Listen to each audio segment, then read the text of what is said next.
La vie de Slim est devenue un cauchemar, et son seul moyen de survivre est de se battre. Slim est une jeune serveuse qui fait la rencontre de Mitch, un homme riche, charmant et attentionné.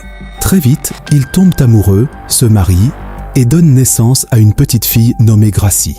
Pour Slim, c'est la vie parfaite. Mais un soir, elle découvre que Mitch la trompe avec une autre femme. Lorsqu'elle lui demande des explications, Mitch ne s'excuse pas.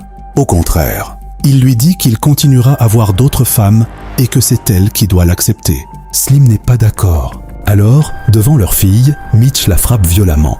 À partir de ce jour, sa vie devient un véritable enfer. Mitch la surveille, la menace et la frappe dès qu'elle lui désobéit. Terrifié, Slim décide de fuir avec sa fille. Elle change de ville, de téléphone, d'identité et se cache chez des proches. Mais Mitch est puissant. Grâce à son argent et à ses relations, il retrouve toujours sa trace. Peu importe où elle va, il finit toujours par réapparaître. Slim comprend alors une terrible vérité. Elle pourra passer le reste de sa vie à courir. Il ne s'arrêtera jamais. Au lieu de continuer à fuir, elle prend une décision inattendue. Elle confie sa fille à des personnes de confiance et commence à s'entraîner en secret. Pendant des mois, elle apprend à se défendre, renforce son corps et prépare chaque détail de son plan. Elle veut que, cette fois, ce soit Mitch qui ait peur. Le jour venu, Slim attire son mari dans sa propre maison.